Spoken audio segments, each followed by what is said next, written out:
Estás escuchando Verdad al Mic. Esta es nuestra cuarta temporada. Confesando la fe. Pregunta a pregunta, vamos a ir viendo si realmente esta es nuestra fe. Quédate con nosotros.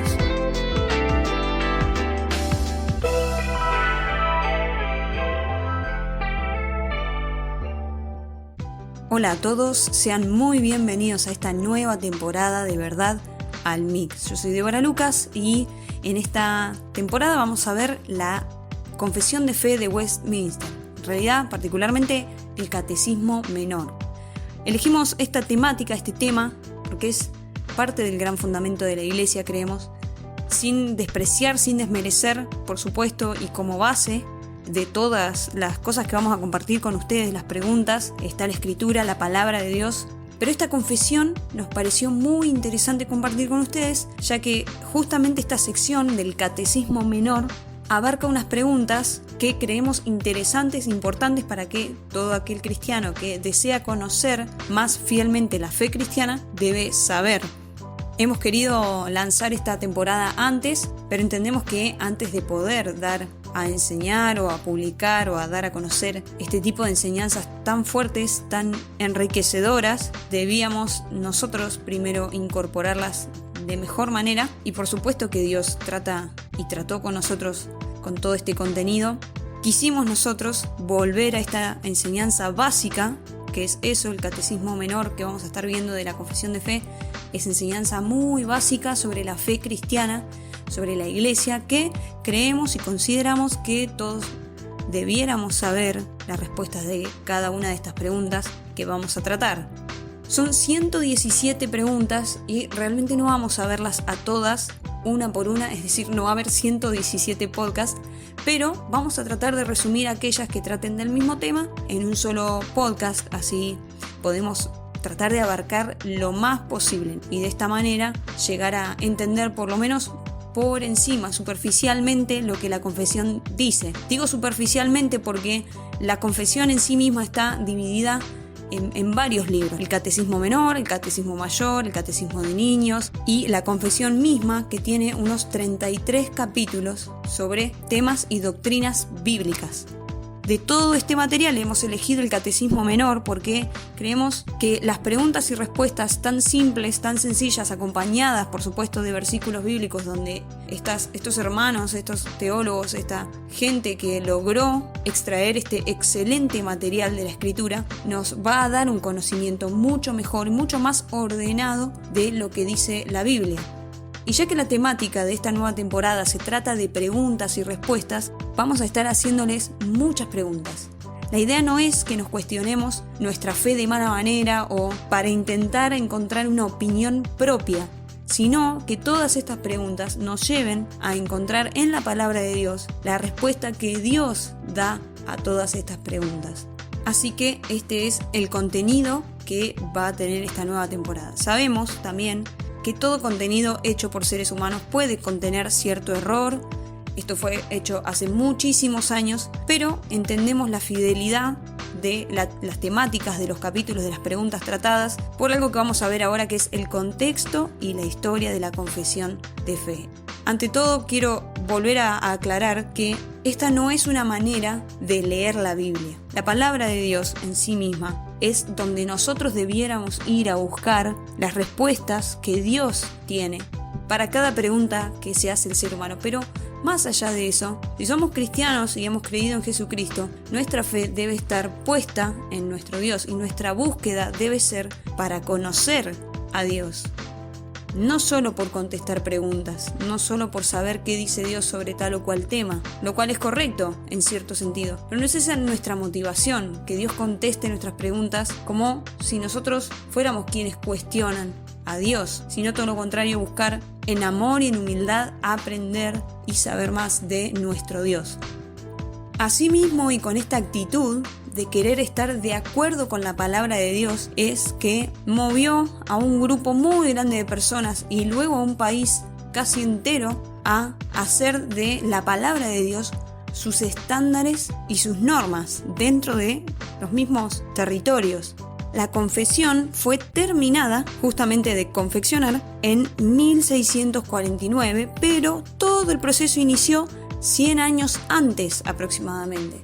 Si recuerdan, en el 1517 surgió la Reforma Protestante, que si no has escuchado la temporada 2, hemos hecho un resumen también del contexto de la historia de la Reforma y también hemos explicado lo que salió de esa Reforma, que eran las 5 solas y las doctrinas de la gracia. Si no lo has escuchado, te animo a que puedas ir y repasar esos podcasts y vas a tener un mejor contexto todavía de esto que vamos a decir, lo cual va a ser muy muy breve porque el manual de la confesión de fe también explica el contexto histórico, así que sería bueno también leer esa parte que es muy importante, además de todo el contenido que vamos a estar tratando podcast a podcast. Yendo particularmente al tema de este podcast, que es el contexto y la historia de la confesión de fe. La confesión de fe surge en Westminster, Inglaterra, en el año 1649, pero todo empieza 100 años antes. Entonces, en 1520 aproximadamente, época de la Reforma, si recuerdan, en 1517 fue Lutero quien desató este enfrentamiento entre los reformadores, es decir, aquellos que defendían el contenido de la Biblia, y la Iglesia Católica, quienes defendían su credo en parte desde la Biblia, pero en parte también desde las prácticas que había impuesto la Iglesia hasta ese momento.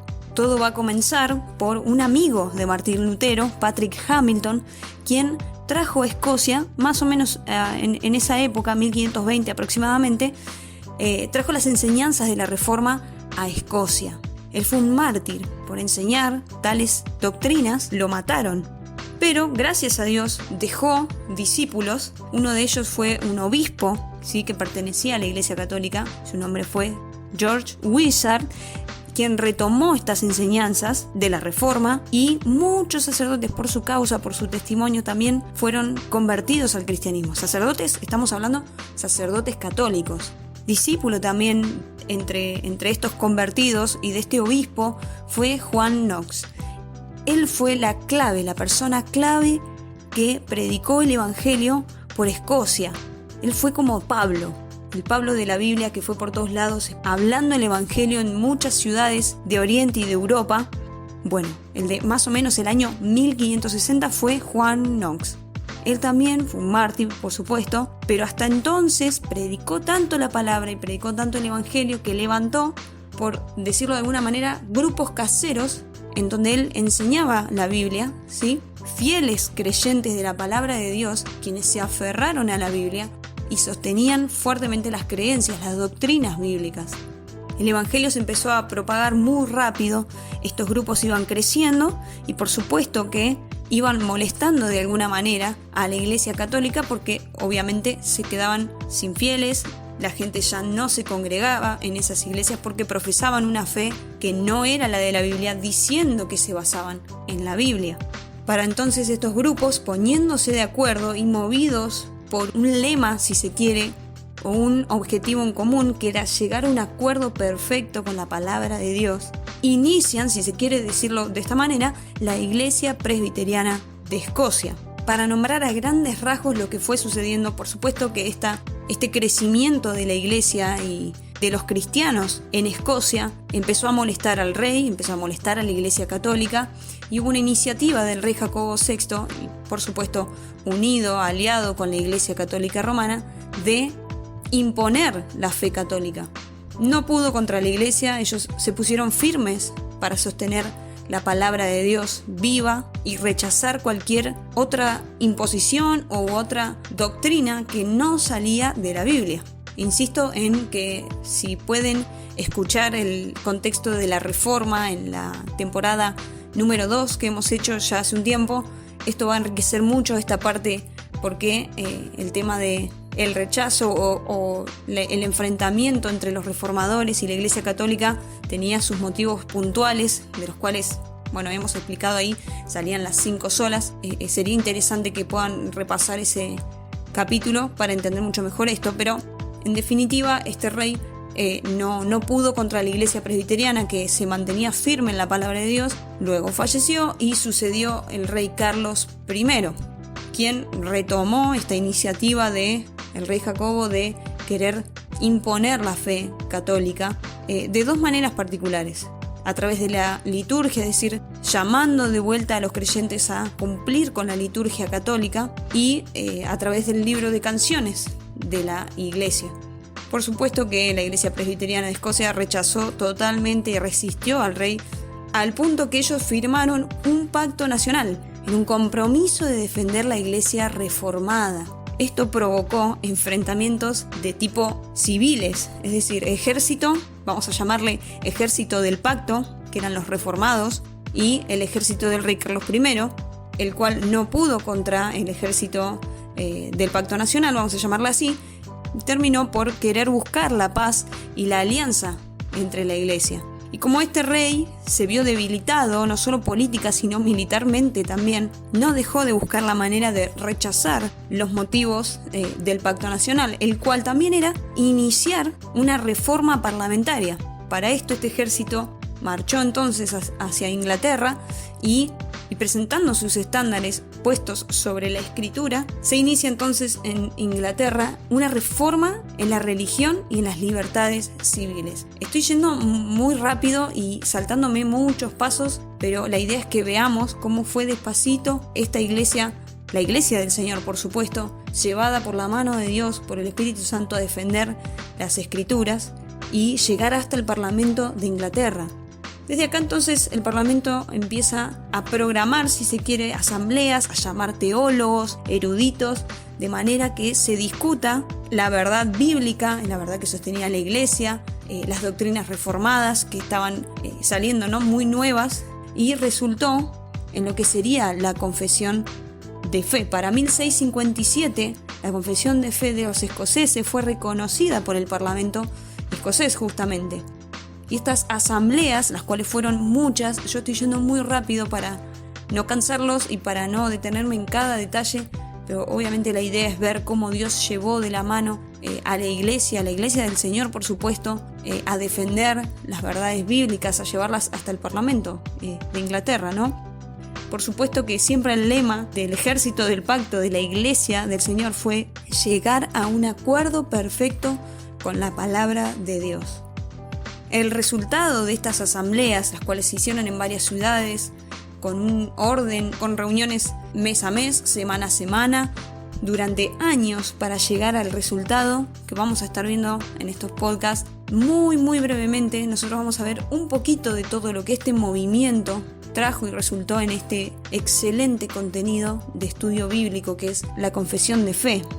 Para el año más o menos 1649 se concluye el trabajo de la confesión, pero hubo varias ediciones. Para 1652 se había planteado una preparación de pastores y una producción de documentos, como por ejemplo fueron los catecismos, que servían justamente para enseñar. Catecismo viene de la palabra cátedra, de enseñanza, así que parte de los teólogos que participaban de estas asambleas no solo estaban preparando el contenido fuerte, firme, el hueso, que era la confesión de fe, sino también organizando todo el contenido de manera que pueda ser enseñado a otros creyentes, de los cuales también se formarían muchos pastores y muchos otros teólogos. Es entonces que el resultado de todas estas asambleas y de una preparación que duró aproximadamente 10 años de estudio y de trabajo, pero más o menos 100 años de historia entre Escocia e Inglaterra, para llegar hasta el año 1652, donde se había terminado varias ediciones y se había pulido un poco todo ese contenido que había salido de todo ese trabajo. Duró unos pocos años, lamentablemente, porque para este año Oliverio Cromwell toma el poder, derrota al rey Carlos II, quien era el que había de alguna manera tomado por estándar esta confesión en Inglaterra y también parte de Escocia, ¿no? Se disuelve el Parlamento y se disuelve la Asamblea, por lo tanto, de ahí en adelante se excluye la palabra de Dios, lamentablemente, como la base de las leyes, de la religión y de la libertad civil en Inglaterra. Consecuentemente también lo sería en Escocia. Antes de terminar, me gustaría leerles 2 o 3 frases que están en la introducción histórica de la Confesión de Fe, que son las siguientes. Respecto al pacto nacional que habían llegado a ser aquellos valientes cristianos, los llama la confesión, dice así: así los guió Dios para salvaguardar la Iglesia reformada a fin de que continuase fundamentada en el Evangelio y no en las prácticas y doctrinas romanistas. Esto me parece importante mencionarlo porque en la palabra nosotros encontramos que muchos de los apóstoles y el mismo Jesucristo, nuestro Señor, nos advierte de falsos maestros, quienes enseñaban, por supuesto, para su propia conveniencia y excusándose con verdades bíblicas, mentiras. Porque es eso lo que enseñaban, mentiras. Somos avisados por la misma palabra de nuestro Señor sobre estas cosas y es imposible que el ser humano en su propia capacidad interprete por sí mismo las escrituras o interprete cuál es la realidad suya ante su perspectiva y qué es lo que Dios pide, qué es lo que Dios dice. Es así que entendemos que ninguna verdad puede ser proclamada con poder si no se hace con el Espíritu Santo, o mejor dicho, si el Espíritu Santo no obra a través de la verdad de su palabra. Y entendemos que entonces fue Dios mismo, el Espíritu Santo, quien guardó y guió a la Iglesia con el objetivo, como lo dice acá, con el fin de resolver lo diferente a la liturgia y gobierno de la Iglesia de Inglaterra y para la vindicación y purificación de la doctrina de dicha Iglesia de las falsas calumnias e interpretaciones. Otro pedacito de texto importantísimo que quisiera leerles es el que aparece también acá en la confesión, pero tomado de Hetherington, quien escribió sobre la historia de la Iglesia y dice lo siguiente respecto del pueblo del Señor que enfrentaba esta reforma en ese momento. Dice: antes que rendirse, el pueblo sabía muy bien cómo morir por lo que creían ser la causa de la verdad sagrada y de la libertad. Es sumamente venerable el trabajo que estos hombres han hecho para llegar a plasmar en este manual con semejante claridad las doctrinas bíblicas, la fe cristiana y especialmente el Evangelio y la vida que agrada a nuestro Dios. Así que teniendo un poco más claro respecto del contexto de dónde sale este manual y teniendo en cuenta este lema que ellos llevaban, que era llegar a un acuerdo perfecto con la palabra de Dios, te invitamos a que escuches esta nueva temporada, que este también pueda ser el deseo de tu corazón, de llegar a un acuerdo perfecto con la palabra de Dios. Pero quiero decirte una cosa, esto es imposible para el ser humano. No podemos estar de acuerdo perfectamente. Lo sabemos porque en nosotros mora el pecado. Sin embargo, Dios nos ha dado a su Espíritu Santo, nos ha revelado a Cristo y aquellos que han creído en Él tienen el Espíritu de Dios, por lo tanto tienen la luz del Evangelio. Jesús dijo de sí mismo: yo soy la vida y yo soy la luz. Dijo: el que me ve, ve al Padre.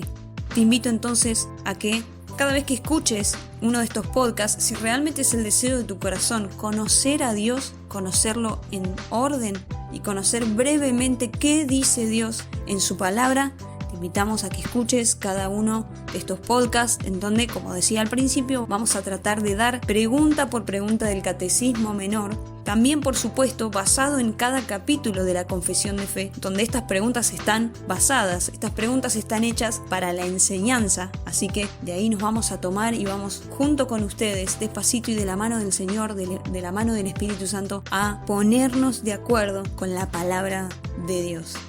Te agradezco que hayas llegado hasta acá. Es sumamente importante para nosotros que, si este material te parece interesante, lo puedas compartir con otros. Sabes que podés seguirnos en Instagram, en Facebook, podés escribirnos si hay algo de lo que esté acá que vos no estás de acuerdo o quizá algo que por ahí decimos mal. Nosotros no somos maestros de institución, somos hermanos en la fe que nos ha llegado todo este material, nos han llegado las doctrinas, las hemos estudiado. Por la gracia de Dios podemos subir este material a internet, a las redes, y sabemos que está llegando a muchas partes del mundo. Para nosotros es una alegría muy, pero muy grande saber que estamos sirviendo a nuestros hermanos, acompañándolos en el estudio de la palabra. Nosotros no queremos ser mejores ni saber mucho más, simplemente compartimos con ustedes, como lo hemos hecho desde la primera temporada, la palabra de Dios. Ese es nuestro motivo, así que si hay algo de lo que decimos que escuchándolo crees que no es así, nos podés escribir. Para eso están las redes, los mensajes. No es la idea de verdad al MIC hacer un debate sobre doctrinas, no es la idea decir si estamos del lado de tal denominación o de otra, o tal denominación está equivocada y no sabe. No es esa nuestra postura. Nosotros lo que queremos es ponernos de acuerdo con la palabra de Dios. La fe en Cristo es una sola, no existen divisiones en ella. Y a eso queremos apuntar, a la unidad, al amor entre hermanos, y de ese amor que les tenemos es que sale este trabajo de simplemente traerles en audio un material excelente que ya otros han trabajado para traernos a nosotros. Dios les bendiga grandemente. Yo soy Débora Lucas, esto es Verdad al MIC y este es el comienzo de la 4ª temporada. Nos escuchamos en un próximo podcast. Hasta luego. Este fue el podcast de la semana. Esperanos cada lunes para escuchar un nuevo programa sobre esta nueva temporada, Confesando la Fe. Gracias por escuchar Verdad al MIC.